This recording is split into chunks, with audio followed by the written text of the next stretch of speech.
Welcome to the Sunnyside of Freedom. Welcome to the Sunnyside of Freedom. Today is a space that I am designating to celebrate life. Yes. And honor and sacrifice. We open our hearts and come together today to share a very special story. And I'd like to first introduce my friend. Thank you for joining us today. I appreciate you for being here. And I'd like you to introduce yourself and tell us a little bit about your story.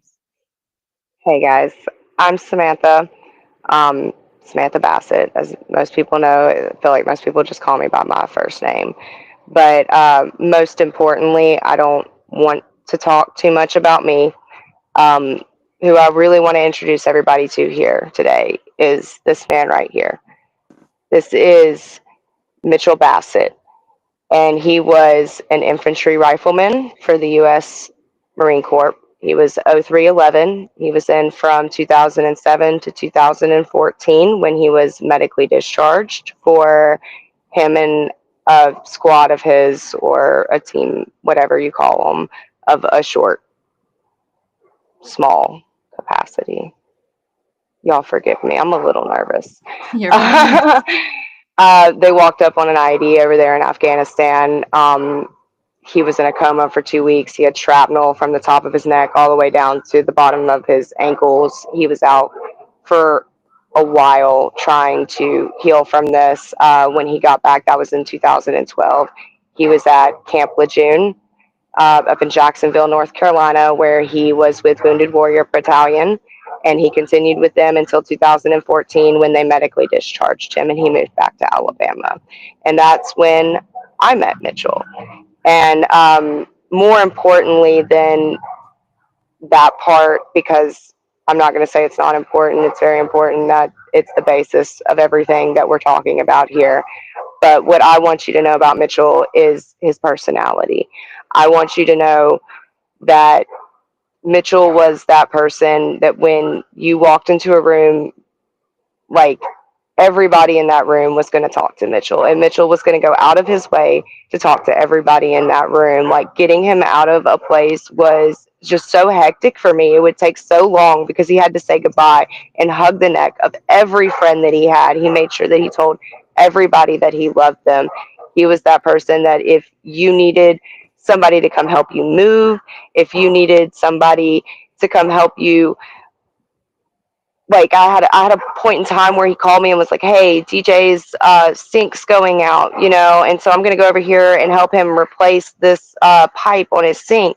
And before I knew it, I got a picture from Mitchell, and literally the whole kitchen is gutted. There's nothing in the kitchen. He's ripped all the cabinets out. He's ripped the walls out, to get to this busted pipe, and there's water damage.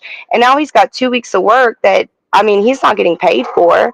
He was over there helping, and that just, it shines through to the fact that he would give up his time at all points to do stuff for people, and he loved doing things for people. He loved being that person that people could call on, and he enjoyed going through all of his friends. He was always there for parties, and he loved the attention. He loved being noticed. He loved making jokes on people. He was the loudest person in the room. I remember when we got engaged, we were on this Carnival cruise, and we got a bottle of champagne, the one that he actually proposed to me over, and we got it for being the most enthusiastic in the room, which really honestly just means the loudest. And he was always the loudest person in the room, along with his laugh. When you talk to people, if there's one thing that people are going to remember about Mitchell Bassett, it is his laugh. It was so loud and boisterous. And when we first started dating, I will not lie to you, I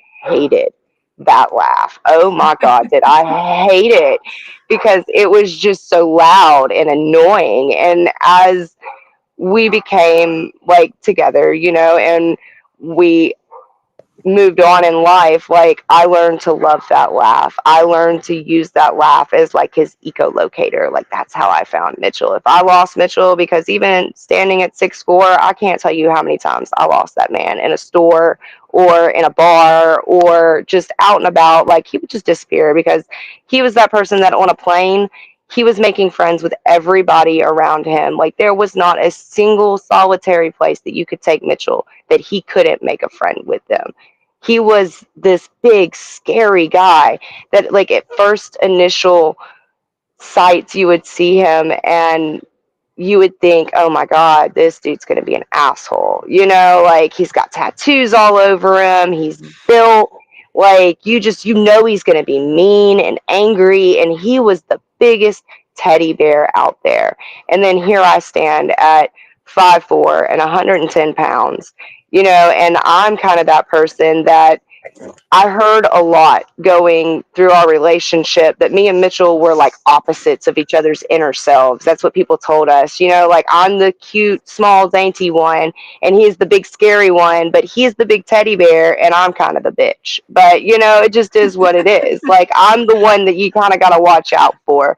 There was lots of times we'd be sitting at a poker table, and people would be like, oh, don't mess with Sam because she's got Mitchell, you know, and Mitchell would be the first one to pop back and be like, what do you want me to do? Hold her back? Because she's going to beat your ass, dude. Like, I'm not the one you got to worry about in this situation. It's her. Like, he was the nice guy. And so that's kind of the point of what I want to get to, and who he was and how compassionate and sympathetic he was, no matter what he was dealing with in that moment, no matter what life looked like for him. Like, he was going to give you the last dollar in his pocket. He was going to give you the shirt off of his back. I was recently told a story after he died, like very recently after he died, about another veteran. And of course, I won't say their name or anything like that. But they were telling me about how they just wish they would have known that Mitchell was struggling, because he himself had called Mitchell sitting in the middle of a barn with a shotgun next to him, you know, and he was just ready to be done with all of it. And Mitchell sat there and talked to him on the phone, and ended up I think he said that he had invited him over, or maybe he just went over and checked with him. But whatever was said between them, that's not important to me, you know. But it's what calmed him down, you know, and that just shows. And that was so close to the time that Mitchell himself became a 22, you know, like, Yeah. that was so close to the time that we lost him as a whole in this community. And there are so many people that just never saw it coming, you know, because you hear it over and over again. Like, he was just so happy. He was always cracking jokes. He always had a smile on his face, you know, like, to the people that didn't know the intimate details of what he was struggling with, because he didn't talk about it with them, that was the outside perception. And a Right. lot of that was true. He was a very bubbly personality, and he loved his friends. And I pulled out this picture just because it's of him and Johnny, which is one of my best friends as well. And if you can see it there, past this glare, wherever that's coming from, you could tell that. I mean, like, obviously this is kind of like Yeah. a joke photo, but it's not in the same way. Like, just like every other military guy out there, like, no homo was a big thing that got said a lot between them, because they're always like so touchy feely with each other, you know, like, they love each other. Like, it shined through so bright that Mitchell cared about everybody around him. And it was so obvious how much everybody loved him as well, you know. And when I lost him last year, along with everybody else, that's the part that I keep trying to remind myself, is that I am not the only person that lost him to this epidemic that we're dealing with. Like, I don't even want to call it a problem. It's an epidemic. It is Sure by is. far exceeding numbers that could be considered disastrous. It is egregious when it's Agreed. broke down. And I think that's kind of my purpose here, um, because in reflection of everything that Mitchell is, who I am is a little bit different in the idea of a military spouse, because when I met military spouses, like I told Mitchell growing up, I mostly had guy friends. You know, like I didn't have boyfriends. I didn't have a whole lot of chicks that I hung out with. I grew up in a place where my father was also military. He was an Army airborne Green Beret. He was a medic airborne uh, back in Desert Storm. So I grew up with that personality, you know, and if you grew up in a military household, you understand exactly what I'm saying when I say that hard on, tough kid, like take no shit. The world's not out to owe you anything. You have to fight for it type personality, you know, and a lot of military wives that I've found, like some of them are like that, but most of them kind of, they really represent what a true civilian is in some senses, you know, as far as Yeah. demeanor goes and personality goes. I'm not going to say an understanding, because those military wives do understand a lot more than we give them credit for as other military wives, or as like the veterans do. You know, like the veterans really don't give enough credit to how much those wives truly understand, even when they're not talking about it, because we know them intimately. We know when stuff is wrong. We Right. know when things are going through your brain and they don't stop. You know, we know when things are off. So it is complicated. I think I'm kind of losing my train of thought there. That's okay. I'm going to interject for a minute, and I just want to Yeah, first go into how you described him. And for those joining us, thank you for joining us here on the Sunny Side of Freedom as we have this amazing interview with Samantha Bassett as we talk about Mitchell Bassett. May he rest in peace.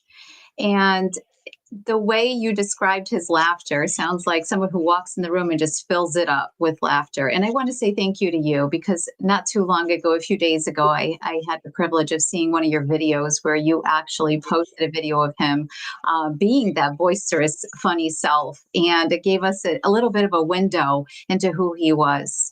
And thank you for that. So listening to right, you describe him really helps quite a bit. And, you know, when we talk about civilians understanding, boy, that's a conversation in itself. It's an ongoing conversation in our communities. We can't possibly understand, spouses can't possibly understand. We keep running a circle of people who apparently can't understand anything. And when we put ourselves in that category, then there's no one left. Then right. And yeah, I'm also subject to that stigma, and it's what I'm trying to bring awareness to, just like being familiar with some of your work and bridging that gap, you know. And it's not that the civilians can't understand. It's not that the military spouse can't understand. It's not that another veteran that didn't deploy or did deploy can't understand. It's the fact that we don't allow them to. We don't allow people to understand because we're not talking about it. And that's the problem. That's what I'm really trying to get across. And what I'm doing here is to kind of break that silence, you know. And the videos that I have done, you notice that I do things like hold up these little poster boards, you know, and every poster board that I hold up to somebody, it's going to have words on there that are in different colors, and it's going to be as summarized as it can get. And there's a couple of different reasons of why I chose to do it that way. First being the fact that I do ramble really bad, and I try my best not to, but I will ramble all day long. And so I use it as a way to stay on point, to get a very direct message out. This is what I want to say. Like, in summary, this is what I'm trying to tell you. So it keeps me from getting off point. But even more for so, it's one of those things that it does represent the silent battle. It represents the fact that we're not supposed to talk about it. And I'm trying to make sure that even though I'm not supposed to talk about it, and I'm in a way being submissive to that rule as irony, you know, I'm trying to show you, like, I'm not saying anything, but I want to make sure that you're hearing me. Like, I want you to hear me without a word coming out of my mouth. That's the point of that. And then we take into consideration that as a society in whole, we have become professional people of hearing, and we have abandoned listening so Absolutely. much. We spend so much time hearing to reply instead of listening to understand that I can say the number 30,177 to you, and that's just a number, and it goes in one ear and out the other, and it's so easy to forget when I say it that way. But when I put it on a board and I shove it in your face and you have to read it, you have to stop what you're doing, you have to pay attention and read that number, you're going to understand it better. You're going to remember it more. Like, Yeah. it takes away the break of not paying attention. And so in a way it demands attention. And that's kind of why I went at it in that point. You'll also notice a lot during this interview in my videos, I don't really look directly into the camera. I don't look at my cell phone camera. I've spaced off. I look off this way. I look off that way. And it's because I don't want to see my face on camera. I'm not a center for attention person. So a lot of what I'm doing right now is very against what I feel comfortable doing. Thank you for Like, bringing that up, actually, Sam, because so often we talk about get outside your comfort zone, and you're doing just that. exactly. And that's something that keeps getting repeated to me. And even you've said it to me, and I don't mean it in a bad way by any means, but like, there'll be people that ask me something. They're like, if you're comfortable with that, do you feel comfortable with that? Like, is this comfortable for you? And the answer is no. No, I'm not comfortable. Okay. I'm not. And I'm not going to be comfortable. And I don't want to be comfortable. I am extremely uncomfortable. And I want you to be uncomfortable. And I want everybody watching it to be uncomfortable, because that is the fucking point. This is so important.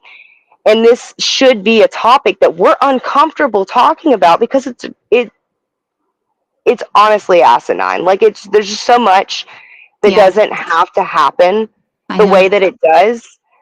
And it's because we don't talk about it, because it makes us uncomfortable. And the first step of breaking that silence, of making this not such of a silent battle, to break that stigma, to bridge that gap, is to talk about it, to let people understand where you're coming from, so that we can all better help each other. But when you get stuck in that spot that nobody gets it, that nobody can understand your struggle, that is exactly where Mitchell was sitting when he decided that he had no other choice than to become a 22, is that nobody could understand. He couldn't let anybody in, because there was nothing they could do to get it, and that in itself was such an issue, because I spent so much time. It was like, after his first committal, he pulled out moral injury to me, and he was like, do you even know what this is? And I was like, yes, I do know what this is, and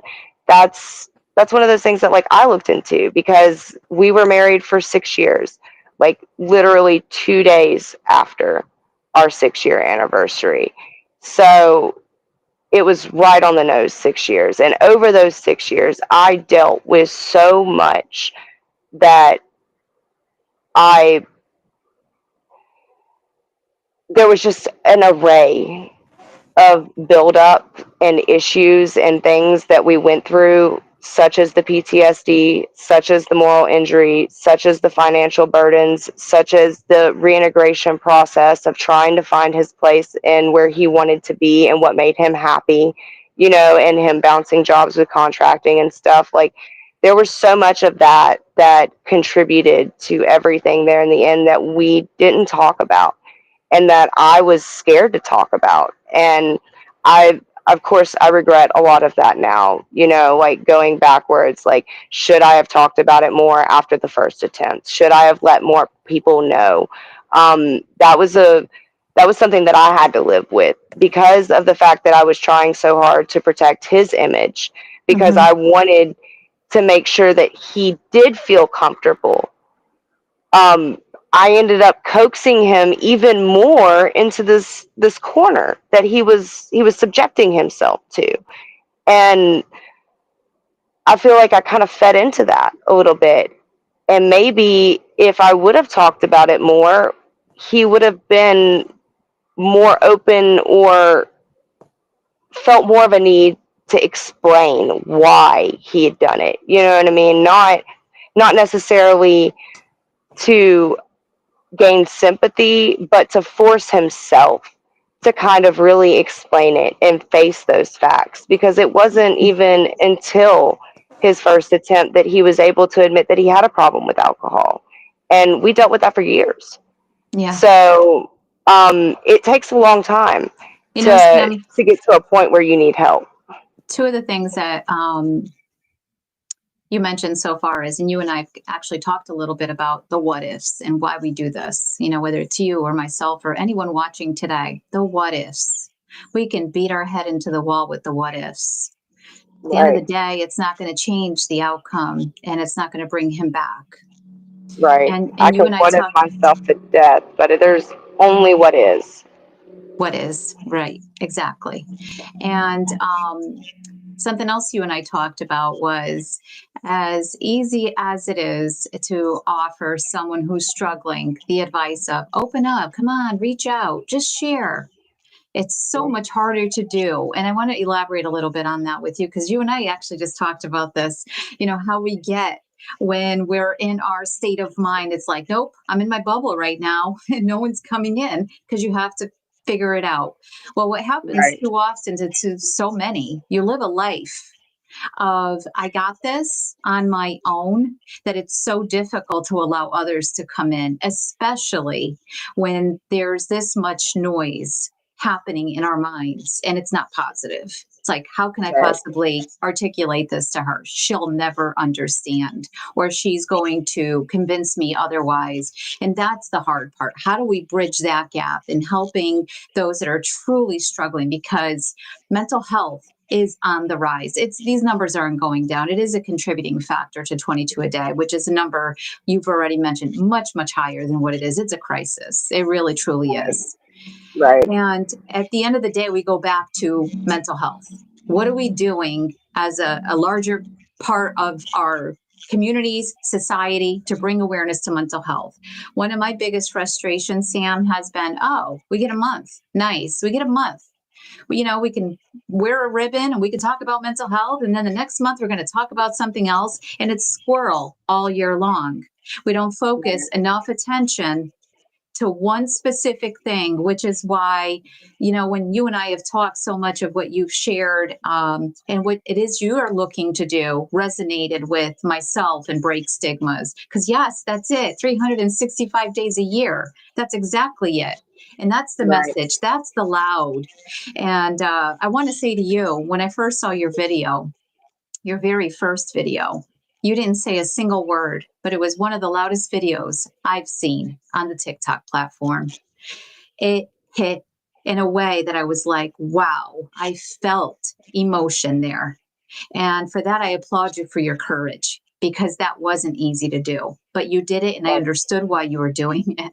Even in our It was conversations. terrifying, you know, and there's even still, because on TikTok nobody knows who I am. You know, like I'm just becoming some sort of presence by any means anywhere online, but in my hometown people know me. You know, like there was a point in time like I had to change my DoorDash settings to leave it at the door, because my DoorDash driver was somebody that me and Mitchell used to golf with, and he wanted to talk to me about what had happened and why it happened, you know. And it took me such a minute to want to talk to somebody else, especially being who I am. I'm an extremely logical person, so I drown myself in the logistics of the situation. And then outside of that, like I have to realize, along with everybody else, that no matter how much I can make it make sense, even on a psychological level of like reaction and education, in the sense of like why we do things the way we do, and if we're manipulating situations and how we're going about things and why they happen and what was the true meaning behind this, even if I can make it all make sense, it doesn't change the emotions that are there with it. You know, knowing something and feeling something are not the same thing. And Right. so we have to be able to acknowledge, even with, like, if we feel like we can explain it away, even if we feel like we understand why we feel that way, it's not going to change us feeling that way without us actually doing something about why we feel that way. And a lot of what I'm doing is, again, it's a journey for me as well as it is everybody else that's following me with it. It's about education. It's about understanding where people are coming from, but it's also a lot about, when I'm telling you it's okay to talk about it, and I'm saying that to these veterans, you know what I mean? I'm also talking to me. This message is Yeah. also for me, that it's Yes. okay to ask for help. It's okay to admit that you're hurting. It's okay to admit that my whole world it's shattered, man. Like, I don't know how to make people fathom just how broken I really am. Like, I go through the comment section and I see the word strong and strength, and you're so strong, over and over and over again, and I don't feel strong. I just feel broken and hurt and punished by him and by me. Like, I really punish myself a lot for everything that has happened. I've taken his death as a personal failure, and I feel like that plays a lot into why I try so hard right now to inform everybody else of what's going on, because even there's veterans out there that don't even know about some of the things that I'm telling them about. Like, I'm also trying to, like, make you understand that you're not alone. Like, the feelings that you're feeling, other people are feeling these things too. We're just not talking about it. So you think Right. that you're alone, but you're not. You're not. We have to talk about it. And I'm kind of losing my train of thought because I got a That's little okay. a I'm going to little go back upset there for to, a second. we're going to go back to a little bit of the never alone. So, as you know, we've been connected on the TikTok platform, and you see that I post a daily video of my plank. And I put Right, out a specific message, and that message is that it reaches someone. And how I best describe it is, these messages are also for me, which right, means it can be any one of us at any given time, but we need to be able to talk about it. And yeah, we're going to be selective in who we talk about it. Are they listeners, right? Are they listening to right, try to understand, or are they just hearing me and then moving on, and that's it? Um, right, the other piece, Sam, and we haven't known each other for a very long time, and not as long as I've been on TikTok for that instance, but one of those topics is that personal accountability. We can't own anyone's actions, whatever actions they are. right, They're ours, right? We have a journey.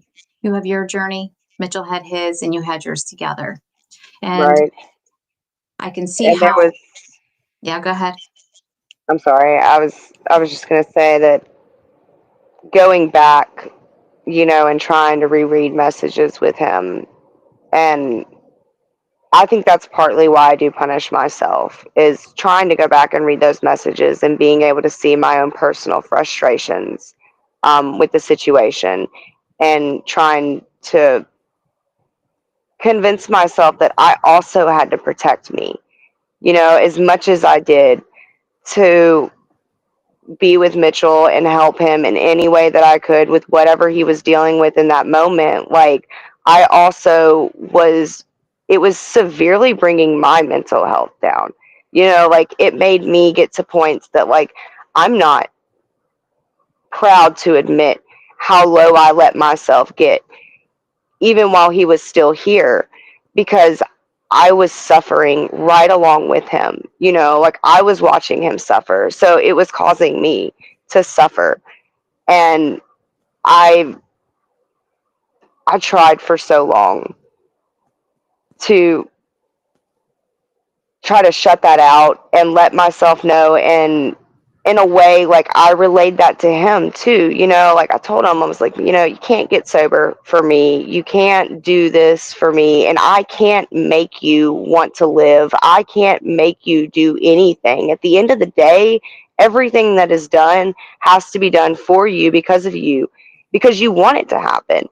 And that's kind of what another message that I really want to put out there, especially to those veterans, is that it starts with you, and the only way that your spouse is ever going to be able to fully support you is if you trust them enough to actually reach out to them, to actually let them be there for you, because there is so much more that I wish I could have done for Mitchell, but he wouldn't let me do it. Well, let's talk about vulnerability, Sam, right? You said he was a Marine. So many of our service members are veterans. Allowing yourself to be vulnerable, right? One of the messages that you had put in one of your videos, actually, text messages, and he had said, I can't verbatim now, but it was more or less indicating that I put everything down, I text everything to you, but then I delete it. Right. He was trying to be vulnerable with you and let you into what is going on with him. Absolutely.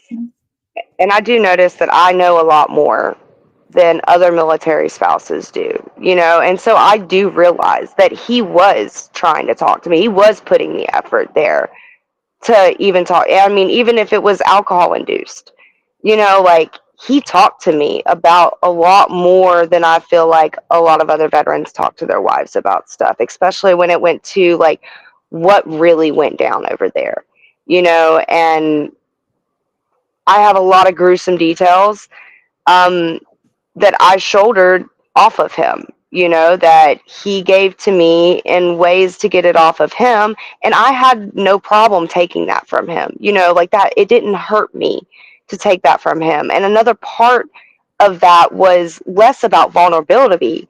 I can't even say it right now, but you know what I'm trying to say. Yes. And more about a reflection that really played into that moral injury of he didn't want me to see him as a bad person, is he was terrified that I would stop loving him if he told me about the things that he had to do over there, because how could he, like how could he do those things, and that I wasn't going to get it, that it was a life or death situation and he didn't have a choice, and I think that branches a lot into the veteran community, is and why they feel like people don't understand or can't understand, or they refuse to talk about it, is because they're terrified of being looked at in a manner of a criminal or a killer, or of what I mean, of those senses, like as the bad guy, like I understand what you're saying. you Yes. you sign them up for something that they think they're going to be proud of all the time, something that they is told that they're going to get respect for, they're going to get honor for, they should be proud of it. And then you put these people in situations where they have to do ungodly things, and then you tell them to be proud of it. And some of them, they get to a point where they are, and there's reasons for that, and we'll definitely dive deeper into that in different areas, but you take those people and you put them in that situation, and then you tell them you're a hero for that, and they don't feel like that. They don't feel like a hero. They don't agree with the things that they're doing to a full extent. I'm not going to say on a larger scale, but on a very, very small scale, like it's not exactly things that they would be prideful in talking about. After talking to you a while, Sam, I've come to understand that there were many things that led to that awful day. And these are areas that we're definitely going to be discussing further in different episodes for our viewers that are joining us today, because we can't do it all today. A, it's sensitive, and B, it deserves more attention. And it's so much of that awareness that we're trying to bring together because we need it. But it has to be broken up into pieces. But like that piece that you just shared there, so many struggle with those demons. And where do you put them? So this is going to lead me to ask you, in your time with him, what was his experience with any type of counseling or resources? with that, there was obviously when you go to the VA, they're going to force you to go to a therapist for your writing, right? And there was another time I tried to get him into couples counseling with me, but he honestly refused to do it. It was something that he did in a previous marriage that didn't work out very well for him, and he just didn't see the point in it. He didn't think that it was going to help anything. I don't know the details of that, and I'm not going to pretend to. I don't want to just take one person's side of that because I also don't know the personal details of that situation. I'm always going to know what he told me about it, but I'm very aware that there's two sides to every single story, and it's just like with everything that I'm doing, I will tell you all kinds of stories, and I don't care how it makes me look. I'm never going to alter a story to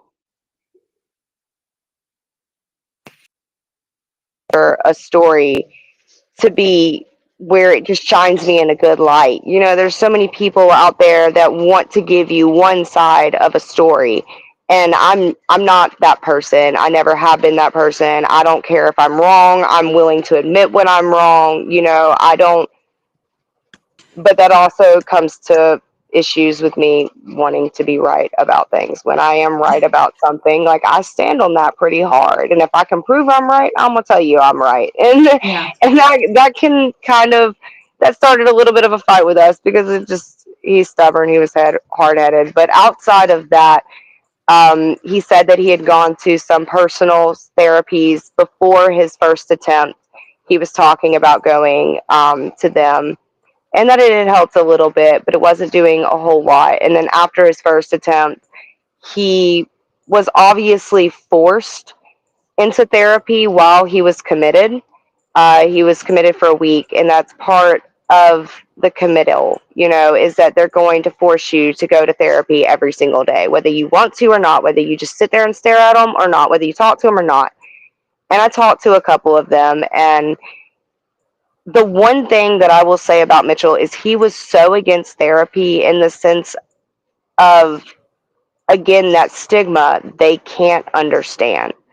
Like he didn't believe that a therapist could get what was going on through his head because they hadn't been there and they hadn't experienced it. And I tried really hard to explain to him that just wasn't the case. That's what they're there for. They don't necessarily have to go through your personal experience to be able to help you with something psychologically. This is what they go to school for, and I use that as a comparison kind of in a way, maybe that was wrong, but at the time it just was what it was. I told him that a child that goes to a therapist for being sexually assaulted, that therapist that deals with that child doesn't have to per se also go through a childhood sexual assault to be able to help that child learn to cope and heal from that, and in that way, like immediately he blew up because he saw it as me comparing one trauma to another trauma. And I wasn't doing that. The whole point of that was to let him know that like the therapist doesn't have to have personal experience, It's not even so much the personal experience. I think that, and what I've learned thus far too, just from our veteran community, when I make reference to that, is that they can empathize with something specific. Where some of us can sympathize, they empathize with one another. And that was his way of saying there's no way in hell this therapist will ever get to that level of empathizing where I'm coming from to understand the gravity of my emotion and where I'm at and how it's really affecting my mental health.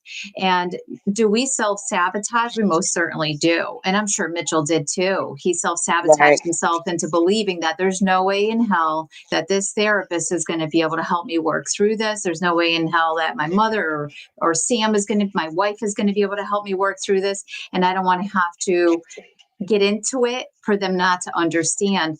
And, it's nothing you did wrong or or even that therapist, although one would say that, yeah, sometimes you need to find more than one therapist. It has to be the right fit. There has to be chemistry there. And we open up much easier to one therapist versus another. I've heard stories where some veterans will say, it took me so many therapists before I found one that I really, really love, Right, But exactly. And that's I'm not even going to say that I don't do that myself, especially right now, because there are so many people that have reached out to me personally about, are you okay? Please make sure you take care of yourself. Like, it's important that that people are here for you as well, Samantha. Like, you need to make sure that your mental health is at point. And I shrug it off a lot. I shrug off the are you okays because it's not my point on this app. Like, what I do or what I'm doing on TikTok or attempting to do on TikTok has so little with me being a widow and so much with him being a Marine, that I say that I don't want to put the attention on me because it's just not the point of my message. But like I was talking to Scrappy earlier today, I think a lot of that has to do with me punishing myself.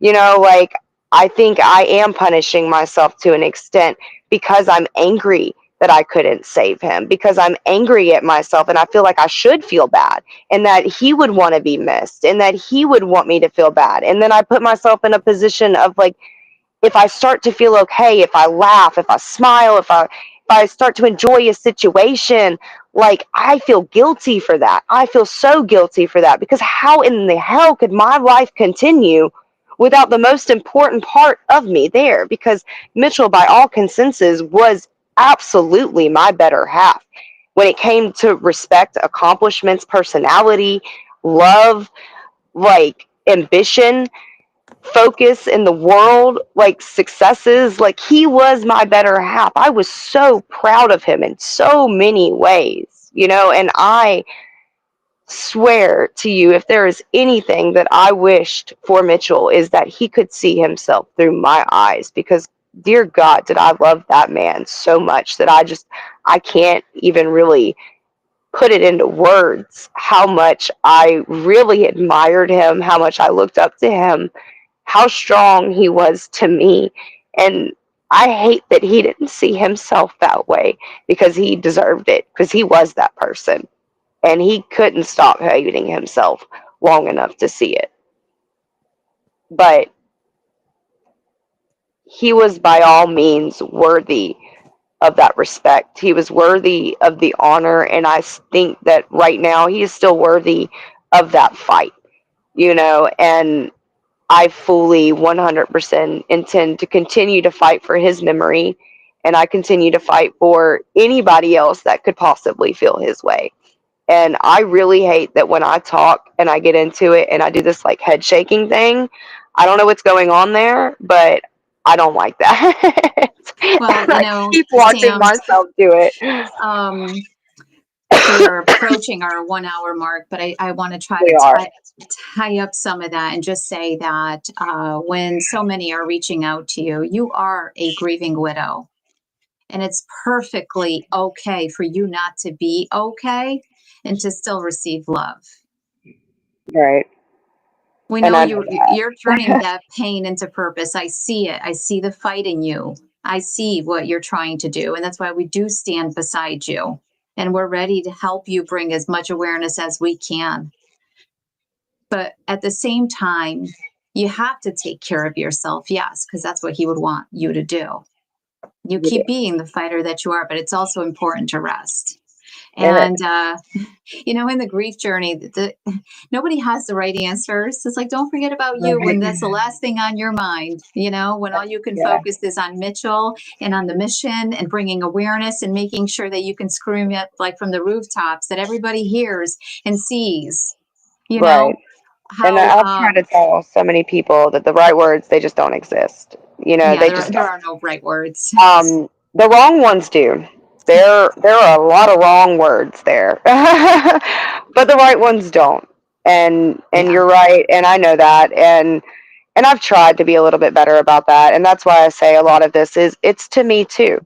it is the personal journey of mine as well, telling myself, like, how can you expect people to do this if you can't do this? And we Like, how talked do about you? that a little bit right Right. before the live. I said, now listen to that again. What you're asking Yeah. them to do, you're struggling to Exactly. do.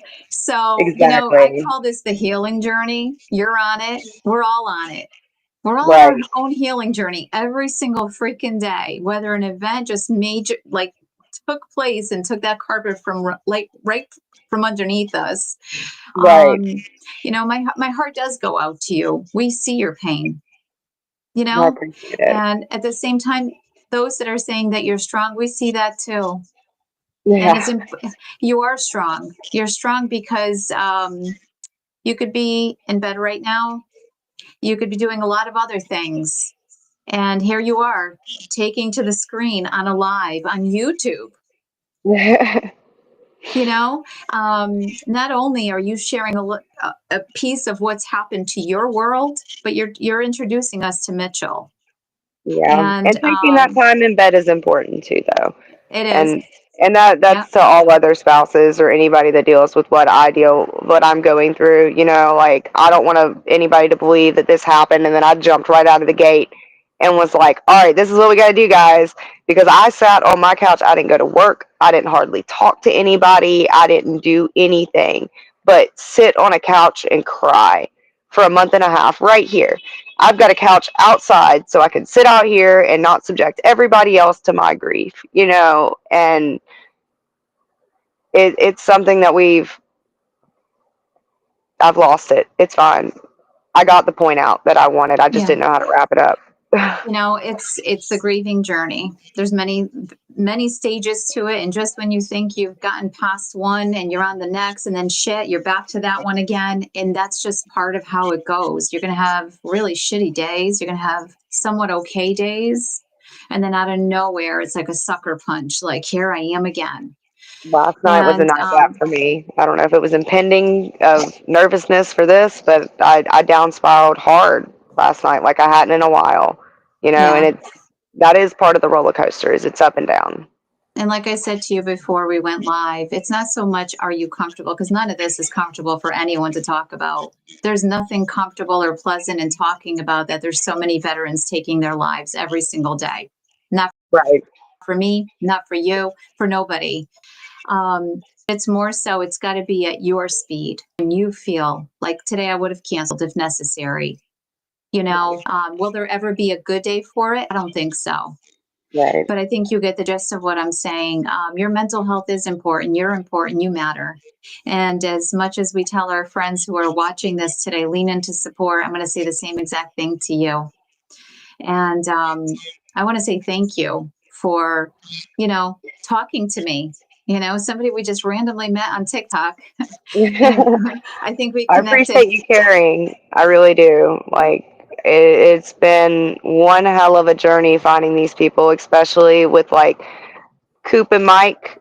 Mike was an amazing connection for me. With the majority of who I talk to now was a connection through him, and I can't thank him enough. He does amazing work. He is an amazing person. So I definitely did want to recognize him here, because That's he wonderful. is so important in bringing me to y'all.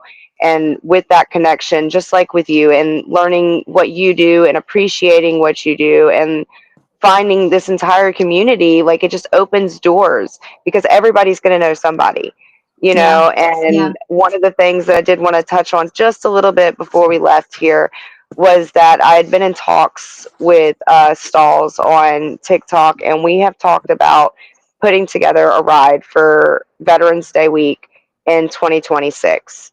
And we're still nailing down our stops and stuff of that. We're working on getting the website running, and Lita's helping us with a lot of that as well.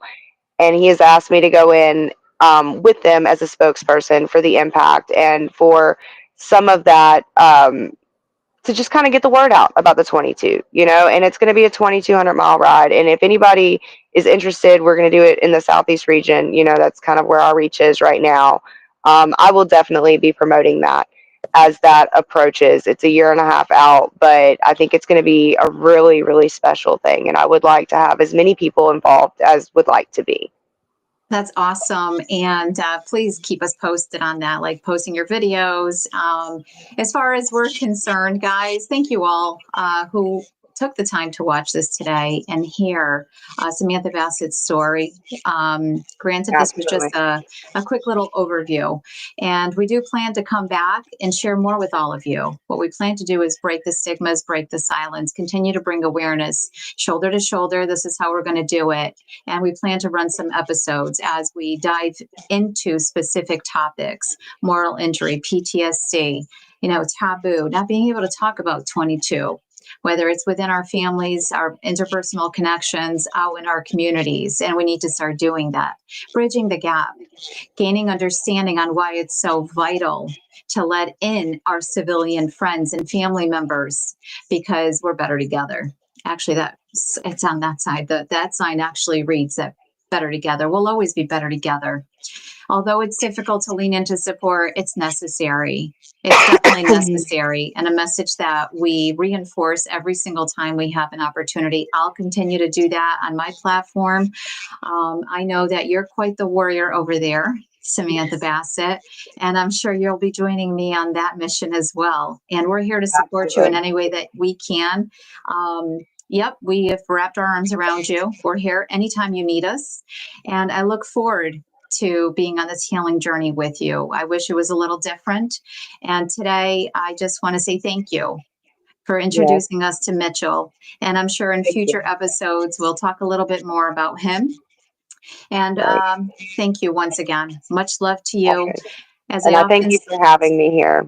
Like, this is important to me, to everybody watching, and to anybody that does stop to watch. I appreciate them as well, because I want so badly to get this message out to y'all.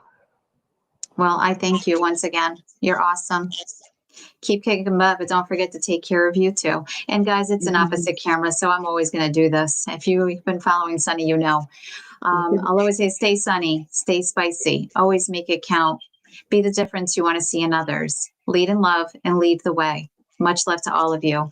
And thank you for being here today. Stay tuned for future episodes with Samantha Bassett.